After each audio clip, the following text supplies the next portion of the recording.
This is episode 91 of the Arts Academy podcast with Victor Varnado and Roxxy Haze. How to publish a book.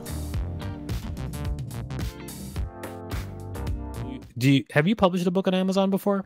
No, I'm actually going through the process now. So a lot of this is going to be helpful to me too. I'm still kind of confused on some of it. So. Oh, well, we're going to go through the whole thing. Well, I mean, so here's some of the reasons I think publishing a book on Amazon is great. One, if you do it right and you use their Kindle Direct Publishing, where, for instance, like when somebody orders this book, it is printed specifically for them, okay, and then sent to them within like a day or two, okay? So I have absolutely no inventory, okay, which is great. I have no inventory, and then I never run out of stock. If this book became a hit, then I could keep selling copies of it forever and ever without having a problem. Number two, you make way more money than you would through a regular publisher. Of course, with a regular publisher, you usually have more reach, but if you're one of those people that has a decent amount of reach, what just went up there? I'm sorry. She says awesome, and then it's clap. Got it. And if you're a person that has a decent amount of reach, then it can mean a lot. So I'm going to tell you straight up that every time that this book sells, I will make $9.89. Okay, and that's a lot considering the book is $19.99, and it costs $2.50 to produce. Okay. So after taxes and Amazon's cut, I still get almost 50% of the cover price of this book, and it costs me nothing for a store. I don't have to. You get what I'm saying? So like every time somebody on Amazon tries to buy it, I make almost $10. Not only that, Amazon is a very trusted website. So. You don't have your janky website that people are trying to buy stuff on. It's Amazon, and it can go directly to you.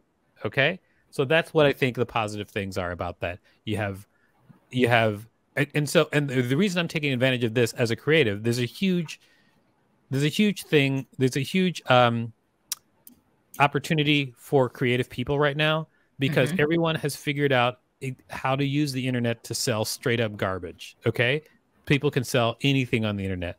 But if you're a creative person and you can use the techniques that people have developed to sell anything and then really step up the product, like for instance, I feel like this book is better than a lot of fun books that are out there. Like it has kind of like a better, like I'm trying to make something that sticks to people's brains, but but now I have like a delivery system for this book that's really reliable and really cheap, and where I have the most potential like to make real money with it. And we'll talk about that in the future.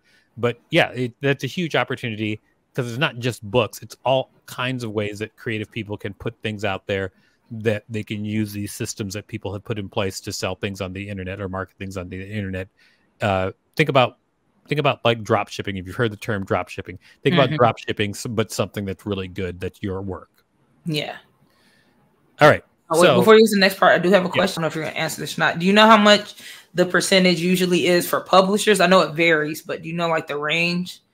Yeah. Often for publishers, people usually make about, I think, like less than 10% of the cover book price. Yeah. Like less than 10% of the cover book price. Dang. Okay. So that's the way it usually is with publishers. All right. Very interesting.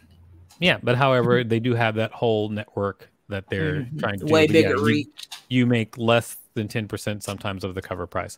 You do often get a better advance. Okay.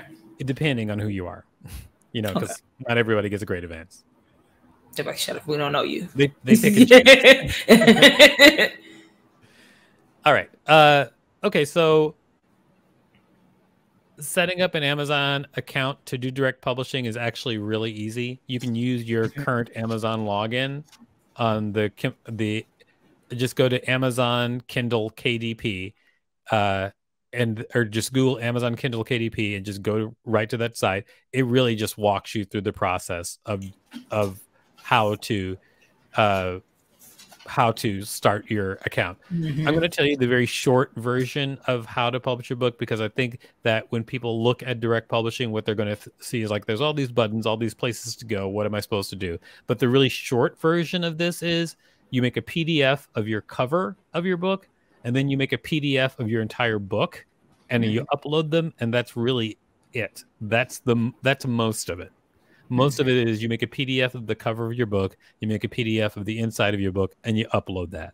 That's really the basics of it. There's a lot of like random little steps on the way, but you know, you can pick what type of cover paper you want, or what type of internal paper you want, or you can pick the size, and yes, there's all these different choices, but the basics of it are, if you know the answer to those questions, which you probably do, or you can find. The basic is just upload the PDF of your title page, of your cover, and then the PDF of the inside of your book. That's the main meat and potatoes of it, and it's actually pretty easy. All right, so once you have your publishing account set up, also they'll ask you to set up like I think it's like your tax forms and everything like that, and it'll walk you through that as well, so that you can actually get paid. Then for me, first I had to research like what sizes books can be. And then, so I basically just went out and measured a Highlights magazine. And then I actually decided on a smaller size than the Highlights magazine size, because I wanted to, keep it more in like the one-handed book size rather than the two-handed book, because this is more made for adults than children. Yeah. I think I actually have a book from those Highlights books right here.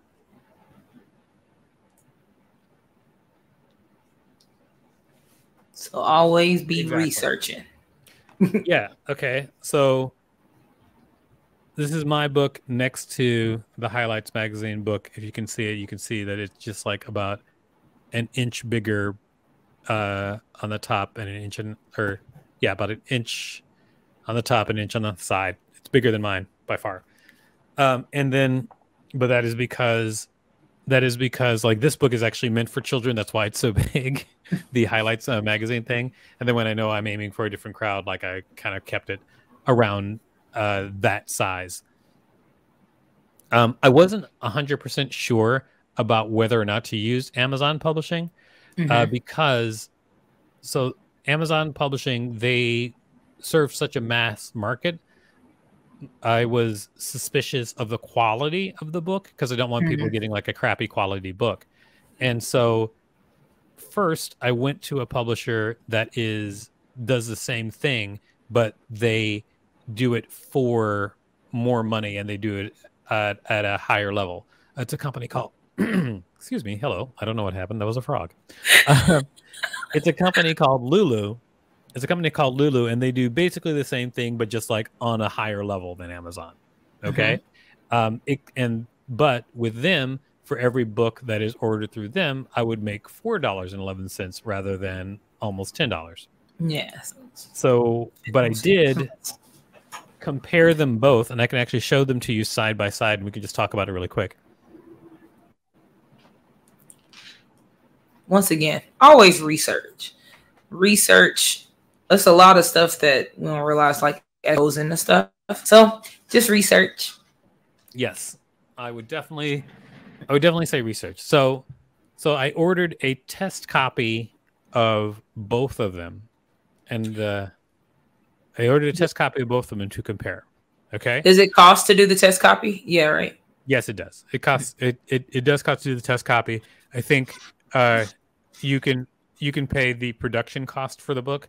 So, for instance, Lulu. This is Lulu's book in my right hand, and Lulu's production cost is $4.11 per book. Amazon's production cost is $2 per book. Okay.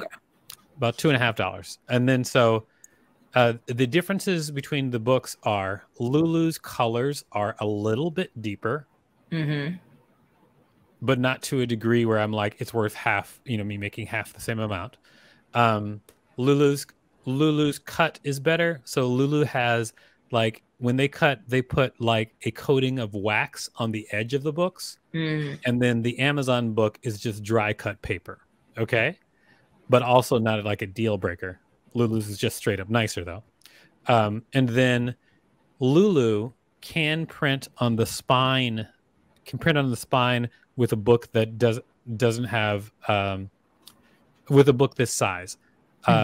Amazon was not reliably, they said they can't reliably print on the spine for a book this size. And then Lulu can. So you can see where Lulu's books have a spine, and then this one has no words on the spine.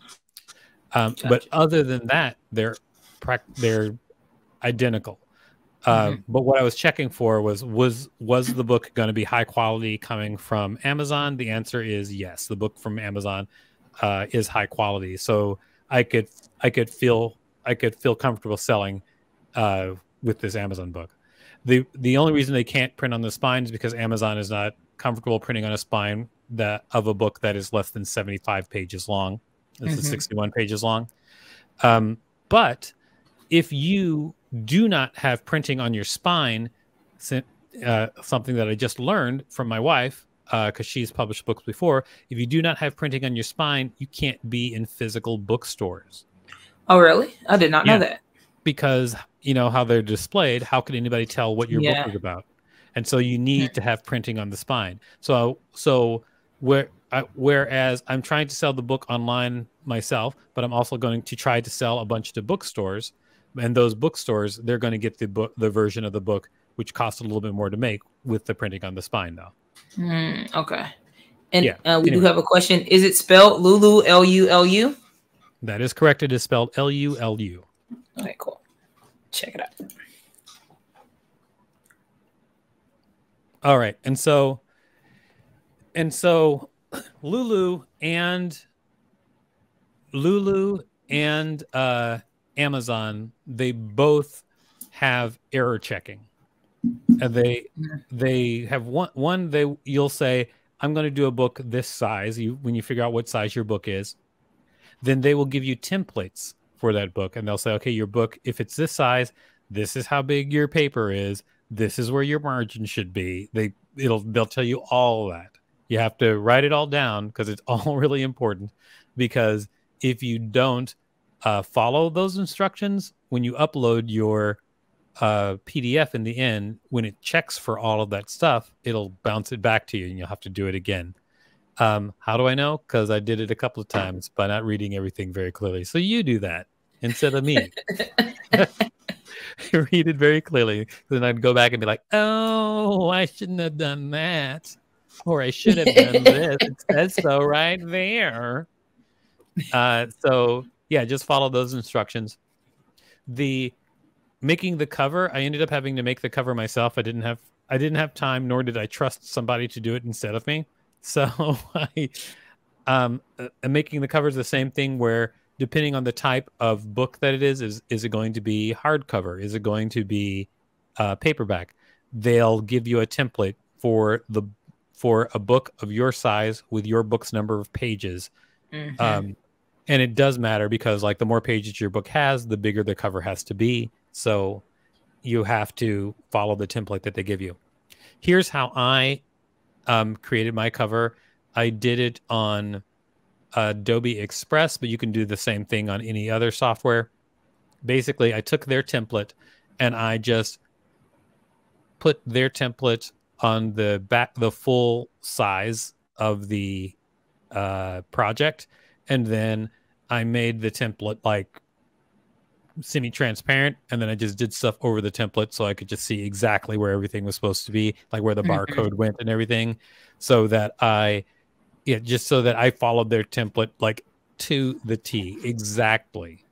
Because once I was finished, actually the thing that I didn't have to worry about most was the cover, because it printed exactly right. Like everybody was happy, so it was all good.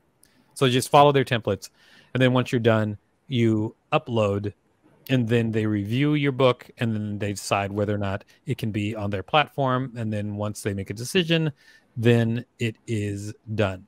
Now, two things, a big difference between Lulu and Amazon is proofs. Okay. So a proof of a book is just the version of the book that you get before you release it to the masses. Lulu forces you to buy a proof of your book and to approve it before it will accept your book. Okay? They're like, buy a proof and look at it before we can send this out to people, which is fine, because buying the proof actually only costs the cost of making the book plus shipping. So it's usually like $4 to $10. And so you just buy the proof, you look at it, and then once you physically approve the proof, then you can then have your book published, and then they will put your book on Barnes and Noble's website. They'll put it on Amazon. They'll put it in a whole bunch of places. Like, they'll distribute it for you electronically. And in some cases, if you're really lucky, people might order physical copies of your book to be in their store. So Lulu is a great place to go to. But with Amazon, you do not have to approve the proof at all. You can just put your book up there and hit go. However, they do have AI, which will look through your book, and if something is wrong, it'll kick it back to you, which it did to me. So there you go. Those are the major differences how the proofs are done. Are there any questions before I move on to the almost end of this? I hate hearing myself talk about stuff like this, but that's why I'm recording this stuff, because it used to be that people would come to me all the time and they would ask me how to do stuff. And I used to say, okay, take me out for a drink or dinner, and you can ask all the questions you want to ask, and then I will, at the end of that dinner or drinks, then I'm done answering questions. But then when the pandemic hit, I started saying, okay, how about you can ask me questions, but I'll record it and we can make it a podcast so that more people can learn from it. And that's how this podcast began. It's very helpful. I do have a question. Have you done the Barnes and Noble one as well? Is it the same process? Do you know? You mean through Lulu? I mean, like, separately, because they don't they have a separate? No, I'm getting on Barnes and Noble through Lulu. Oh, okay. So you don't even have to do it separately at all. Right. Lulu is an aggregate, meaning that they can distribute you to different platforms. So like, gotcha. Lulu can get me on Barnes & Noble and Amazon. The difference, though, books that I sell on Barnes & Noble and Amazon through Lulu, I will make $4.11 on. But books I sell through Amazon myself, I'll make $9.89 on. Gotcha. So you're going to do both. So you can do both for any. Absolutely. I definitely do both. But the one I advertise is my listing on Amazon. So like when people go to antiracism.online, they actually get to my Amazon. Actually, here's another thing. Also, I'm using Amazon Associates. So I'm getting an affiliate fee for selling my own book. So, and Amazon encourages this, by the way. So you can sign up as an Amazon associate and use your associate link to sell your own products. And then so you get an extra 4% on top of the money that you're making. Well, yeah, it was Amazon's idea, and it is really smart, and I'm doing it already. And one of the things that I told one of my friends that is the best idea is if you're going to sell something that can sell forever. So like this book can be up there and sell forever. And I have a URL, which is easy to remember, so that I can throw that anywhere and this book can sell forever. And if you're let me get to the end of this list. And there's a couple of things I want to say specifically to people out there who are comedians as well. Because there's other stuff that's specifically for comedians. I think this is a really good idea for. Okay. So, having a custom URL is a really good thing to do. And when people mention or post your book or anything, try as hard as you can to always respond to people. That's like one of the best things you can ever do. All right. Okay. So really, just as a quick recap, I will say, make your Amazon KDP account or your Lulu account or whatever you're going to publish with. And remember that though it may look like a lot of choices, the main thing is in the end, all you need to do is create your PDF and create your PDF for your cover of your book, create your PDF for the internal guts of your book. That's the most important thing. Okay. Mm-hmm. And if you want to skip a few steps, look at a book that's already been published, measure that book, make your book the same size as that book, use the same kind of paper, just like use what someone else has already done to get past those steps, which you don't want to have to be an expert in bookbinding. No, just use what other people have done. Get them walkthroughs, everybody. All right, so let me talk specifically to comedians for a second. So I know this comedian. His name is Anthony Kapfer. Do you know Anthony Kapfer? No, it doesn't matter. But what he did a long time ago was he wrote a book and he called it Book the Book. It's like a funny book. And then he just ordered author copies and just took it with him wherever he went. So wherever he went, a show that didn't pay anything or a show that paid very little became shows that paid him sometimes hundreds of dollars a show, because if he had a really funny set, people would want to come up and support, and he had that book on him for people to buy all the time for like 10 or 15 bucks. And then that just became a thing that he did. And as he traveled around, every show he'd sell a few books, and so like every show became a couple of $100 show rather than like a $10 or $15 show. That's smart. Yeah, and so yeah, you think about that. Like for instance, like when I go do stuff or when I speak, I'll have a bunch of author copies of this that I can sign for people. So like every appearance that I make is now going to be multiplied. Anyway, that's good information for everybody, I think. I agree. Hopefully.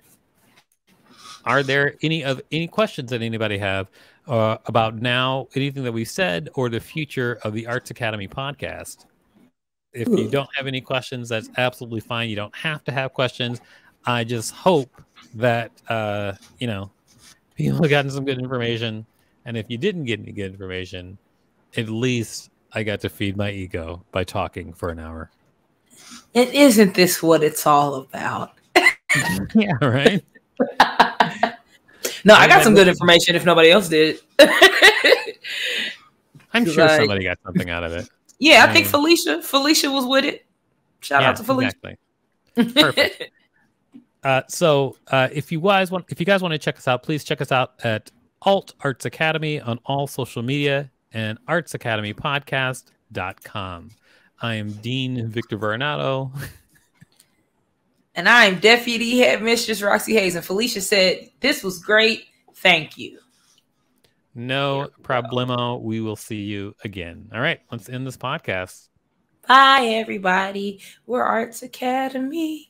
That's our song now. I can't hit the stop button soon enough. So I'm gonna make sure to visit us at artsacademypodcast.com.